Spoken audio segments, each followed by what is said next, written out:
Hey, what's up y'all? Welcome back to another video. I'm making this video for a quick turnaround to follow up my preseason top 10 for the 2020 NFL Draft wide receiver class with my preseason rankings for the tight ends in the 2020 NFL Draft. Today though, it won't be a top 10, it is only going to be a top 5, but with a good amount of honorable mentions. I just had, honestly, a really hard time ranking out a lot of these tight ends just as of right now. So I'm sorry if I disappoint y'all with only really diving into 5 prospects, but I am going to also mention a fair amount of honorable mention guys, players who are right around like the range of 6 to 10. I was just really only confident in ranking the top 5. As a disclaimer, I am always going to put this out there before these videos. Everything I am about to say is my own thoughts and opinions on these players. It is not the end all be all. Doing a list like this really is just like doing a watch list, even though I am ranking the players 1 through 5 or 1 through 10. As always though, if y'all enjoy the video, please hit the like button, share with your friends, and also please go ahead and use the comment section to voice your opinions as well. I would love to hear what y'all think about these players, and shoot me some player names if I don't mention them, just so I can make sure that I check them out and mention them throughout the 2019 season. Also, of course, please be respectful to everyone that shares their thoughts in the comment section too. So this is a little different, but I am going to kick the list off here with my number 5 spot, where I have ranked Bryson Hopkins from Purdue. Hopkins is a senior at Purdue. He is listed at 6 feet 5 inches tall and 245 pounds. Last season, 2018, he played in 12 games, had 583 yards, 34 receptions, averaging 17.1 yards per reception, and scored 2 touchdowns. In his career, he has played in 29 games, has 1,115 yards, 69 receptions, averaging 16.2 yards per reception, and scored 9 total touchdowns. So I don't really think a lot of people outside of Purdue fans and some Big Ten fans know who Bryson Hopkins is. To that point, I won't say shame on you, because not a lot of casual football fans think to watch Purdue, but in 2019, I definitely think that they should. Hopkins is one of the truer receiving mismatches in the class. He has a fantastic ability to find open space in the intermediate areas, behind the linebackers, and then when he gets the ball, he's a solid threat after the catch as well. He has solid feet, giving him a little bit of shiftiness for the first guy, but has the power to drag a couple defenders so he can gain those extra 2 to 3 yards. A stat that can help illustrate what I'm talking about would be the fact he averaged 8.3 yards after the catch per reception in 2018. For a frame of reference, TJ Hawkinson averaged 7.3 yards and Noah Fant averaged 6.8 yards. One thing to note, he didn't score as much last year as in previous seasons in his career, but with an improving offense as Hopkins further develops alongside wide receiver Rondale Moore, this could end up being a solid 1-2 punch down the field. As of right now though, I see Hopkins as a solid day 2 option at the position, but with his play in 2019, it will really determine his value. Moving right along to number 4 on the list, I have Grant Calcaterra from Oklahoma. Calcaterra is heading into his junior season with the Sooners. He is listed at 6 feet 4 inches tall and 233 pounds. In 2018, he played in 12 games, had 396 yards, 26 receptions, averaging 15.2 yards per reception, and scored 6 touchdowns. In his career, he has played in 17 games, has 558 yards, 36 receptions, a career average of 15.5 yards per reception, and scored 9 total touchdowns. The first thing that people will notice about Calcaterra is his size. Coming in at 6 feet 4 and right around 230 pounds, he sounds more like a big-bodied wide receiver, and to be honest, that is how I see him. Now, don't take that as that I don't like Calcaterra, because I think what he offers as a receiver is awesome, but don't really expect him to be an amazing inline blocker. What Calcaterra offers the Oklahoma offense is a reliable receiving option in the middle of the field. With very solid route running, he can get some separation on linebackers and safeties, and then use his athletic ability to accumulate those rack yards. Just looking at his numbers in a vacuum, he averaged 15.2 yards per catch, 2 yards per route run, and had a passer rating of 120.7 when targeted. I have a feeling with Jalen Hurts stepping in, he is going to look to the veteran presence of CeeDee Lamb and Calcaterra early. Currently, I feel Calcaterra is a solid day 2 option. If he can maintain his receiving production and show a little bit more as a blocker, I think a good amount of NFL teams will give him a chance. Next up, at number 3, in this spot I have Colby Parkinson from Stanford. Parkinson is a junior for the Cardinal. He measures in at 6 feet 7 inches tall and 240 pounds. In 2018, he played in 13 games, had 485 yards, 29 receptions, averaging 16.7 yards per reception, and scored 7 touchdowns. So far in his career, Parkinson has 19 games played, 582 yards, 39 receptions, averaging 14.9 yards per reception in his career, and scored 11 total touchdowns.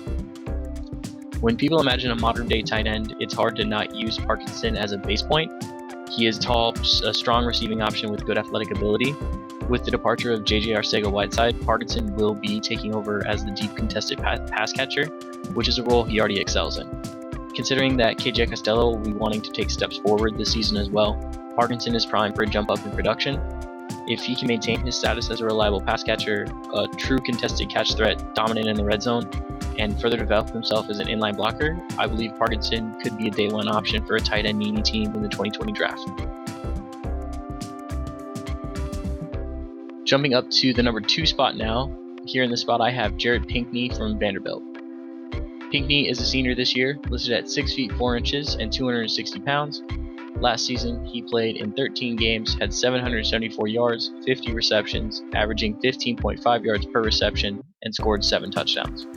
In his career, he has played in 31 games, has 1,327 yards, 94 receptions, a career average of 14.1 yards per reception, and scored 12 touchdowns. Pinkney is the final piece of the trio on the Vanderbilt offense. Pinkney led the SEC as the highest rated tight end by PFF, earning a grade of 78.8. In my eyes, Pinkney is probably the most well-rounded prospect in this class, a very solid receiving option and a capable blocker. He has the size, he is a fairly decent athlete, but for me, it is the fact he's as good a receiver as he is, and obviously has practiced his blocking. That really led me to giving him this number 2 spot. I feel that if he puts up similar numbers to what he had last season, and he doesn't even really need to have the yardage he did, he is really going to draw some eyes come the pre-draft process. Right now, I see Pinkney as an early day 2 option, definitely a possible day 1 prospect. Okay, now, so before I talk about the number 1 tight end in my rankings, I am going to quickly go over a total of 5 honorable mentions. Guys who I probably would have listed numbers 5 through 10, but I just didn't feel confident doing that as of right now, so I am just going to quickly mention each player. The first one I want to mention is Jacob Breland from Oregon. He is a senior, listed at 6 feet 5 inches tall and 248 pounds. Like Jared Pinkney, he is a well-rounded player, but more importantly, an experienced player. I think that if he can contribute to a great year for Justin Herbert, he will get some good attention leading up to April. Next, I want to mention Hunter Bryant from Washington. Bryant is a junior, listed at 6 feet 2 inches and 241 pounds.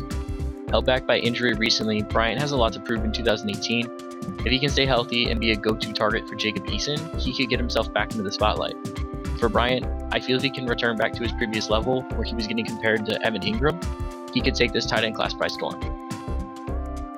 The third tight end I'll bring up is Jared Rice from Fresno State. Rice is a senior, listed at 6 feet 5 inches and 238 pounds. Rice isn't the super big play weapon some of the other tight ends on this list are, but he ranks up there as one of the most reliable. He had 55 receptions last year and racked up 664 yards. If he can maintain that level of production, there is no doubt that an NFL team will give him opportunity. Another guy would be Harrison Bryant from Florida Atlantic. He is a senior this year, listed at 6 feet 5 inches and 225 pounds. The last 2 seasons, Bryant has been a solid option in the passing game, having accumulated 77 receptions and 1,070 yards. The big question about Bryant would be the level of competition he's faced, but then again, tight end isn't really in a position that is hampered by that stigma.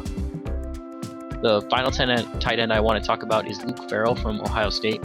He is headed into his junior season, listed at 6 feet 6 inches and 250 pounds.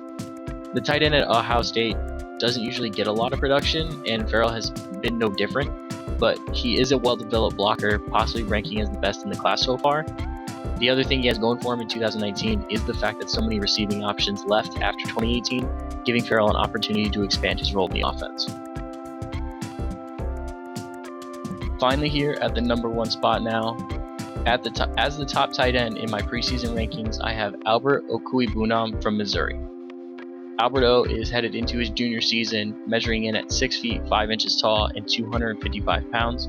Last season in 2018, he played in 9 games, had 466 yards, 43 receptions, averaging 10.8 yards per reception, and scored 6 touchdowns.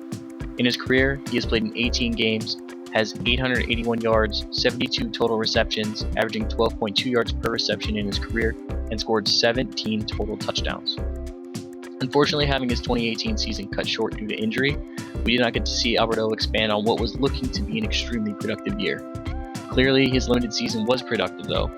He was putting up numbers like an average of 10.8 yards per reception, averaging 4.6 rack yards per reception, had 24 combined first downs and touchdowns, and a passer rating of 129.1 when targeted.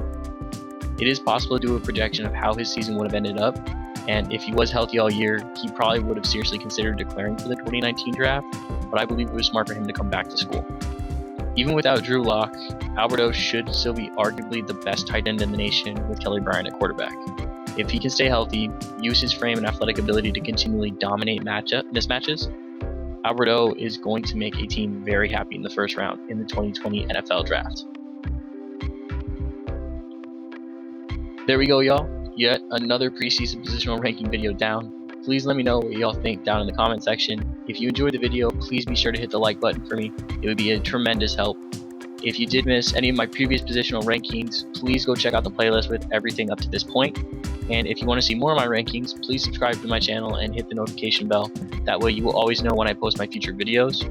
Again, I want to thank y'all for watching, and I will talk to y'all in the next video.